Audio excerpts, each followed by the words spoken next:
Extra time.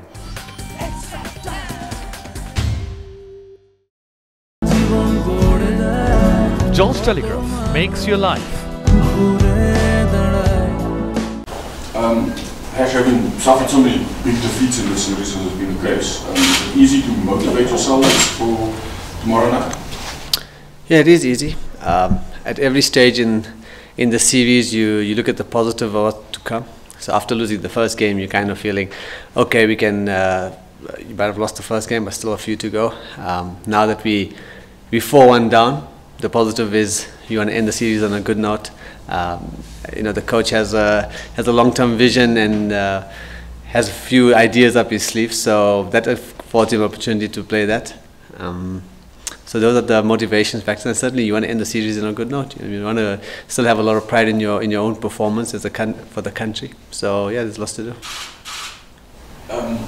You're one of the more experienced members of the squad. Are you able to draw on any past experiences that you might be able to equate to what's taken place in the last couple of weeks and draw from that to help out either help out Otis who's still new in the job or even the younger guys who are there? Well, I don't think in one-day cricket we've ever been in this kind of situation. Oh well, sorry, 2008, if I just loosely remember, we were in England and we didn't have a good one-day series there. There's always positives and learning to take from it.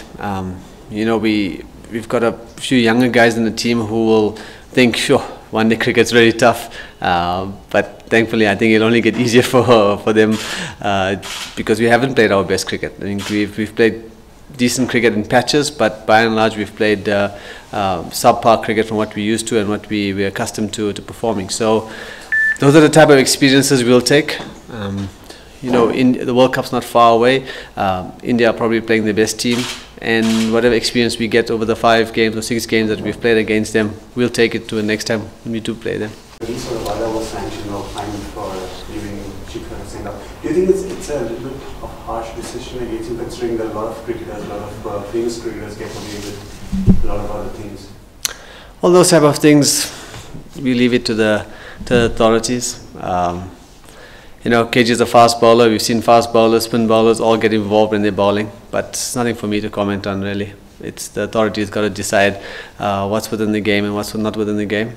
All we can ever ask for is things to be consistent. Yes, sir. I know obviously you've been hit hard with the batting, with the absence of key guys, but your bowling has to be at full strength. But you still not managed to rein in the Indian top order. Anything what were you expecting of the bowlers, and let's say someone like Rabada, was he expected to lead the attack, and how do you assess how it has gone so far in the series? Well, I think KG's bowled very well, to be very honest with you. Every game he's looked like he's going to pick up some wickets up front. Things haven't gone that way, but he's looked very threatening. In the same token, we've had Lungi come in, and he made his debut in this series, so it's something that he's going to take a lot of experience and learnings from this series, and he's a quality bowler, and we know over time he's going to only get better and better. Although we haven't made inroads up front, I would like to think that we've still managed to restrict India to decent totals. 270, 280 is not an overwhelming total, but it's been the batting that unfortunately we haven't been able to string enough big scores together to get us to those totals whenever we needed to chase. So I think the bowling, we haven't made inroads up front, but we still managed to control the back end of the game. I think in every game, the last 20 overs or 15 overs of their innings hasn't run away from us. And as I said, 280, 270, 280 is not a massive total. So the guys have done decently well. No, I was asking more because Otis Gibson said after the last match that the bowlers have not really held their lengths well, or stuck to their lengths. So, and that has allowed India to get away. Yeah, sorry. What do you want me? What is the question?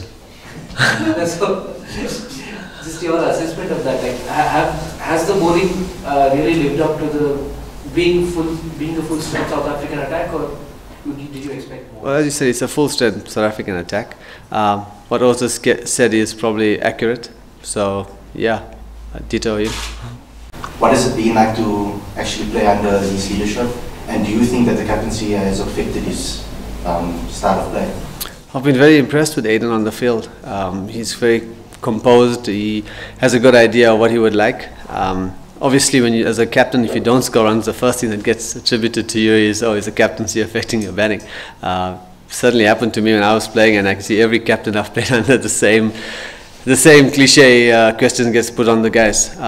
Aiden he's still young in international cricket. Obviously, it was a great opportunity for him to captain. I think he's learned so much from his captaincy as well as batting and being captain in international cricket. He's only going to get better. He's a world-class player, and yeah, he's got starts, and I have no doubt and full confidence that over time if he is captaining, the more he captains, the easier it'll get for him. But he's a quality player, and I think over time he'll come good. Yes, Dan? Hashim, you said the batting has been the problem. Is it time maybe for the sort of format of the side to change and go the way of 7 specialist batsmen, given that the batting has been the problem? I mean, I think a lot of us were quite scared to see Morne Morkel batting at 9 in the first game. He'll be insulted by that.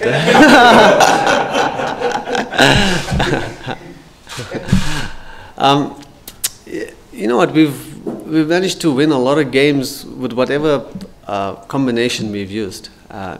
We went with 6 batters with 2 all-rounders, and I don't think it's the fault of the combination. Unfortunately, those of us up batting in the top 6 haven't managed to get the big hundreds that are match changing. So I wouldn't.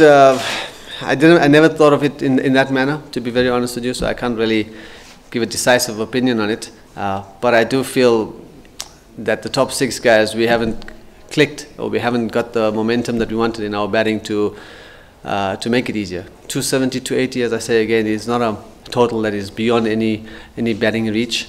So I think the combinations we've had has been fine. It's just unfortunately those of us up front haven't done it. You go on as to why. I'm sure say that if we did, then we would have sorted it out. Well, you know, we've managed to have decent starts. First 10 overs hasn't been too dramatic generally. Certainly their spinners have played a big role in picking up. I think they're the highest wicket takers in the series, which is not very common. But they've bowled well, and we took our first, from what it seems like, we took our first 3 games to adjust to. We've got better since the last 3 games. The last 2 games we've played decently well against their spinners. But I think they've been the difference, to be quite honest with you. I mean, they've picked up wickets in the middle period, and that's kind of whenever there's no better way to stop the scoring than to pick up wickets. Yeah, how big a factor was Fab's absence in the series, because he has been instrumental, inspirational. He scored 100 in Durban, also the first one, but since then, the batting loop means obviously you are also an experienced guy, so he was also not in the first 3 matches. So how big a blow, how did it matter in the context of the series, those 2 guys missing? Well, all 3 certainly would be a huge loss for any team. You know, AB obviously missing the first 3, and Quinny not around, and Faf now for the rest of the game since the first one. Faf is a brilliant captain, and he's been one of our most consistent players in ODI, so yeah, it's a very big loss to not have him around. And in saying that, he's given an opportunity for the coach to see other guys who probably were on the peripheries with the vision of 2019, with the vision of 2019 World Cup. So we've definitely missed Faf. I mean, we know what a quality player is.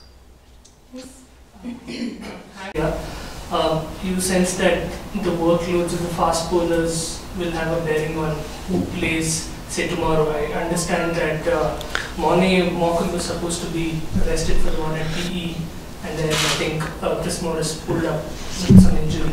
Is Morris okay to play now, and will there be a chance to rest one of your frontline bowlers for what is essentially a dead rubber? Well, who's fit or not, I'm not 100% sure on Chris Morris. Obviously, he has the medical staff for that. But with the test series being so close by, I'm sure the coach will be keeping the workloads in mind. Hit the subscribe option and the bell icon to get all the exclusive sports videos on Extra Time.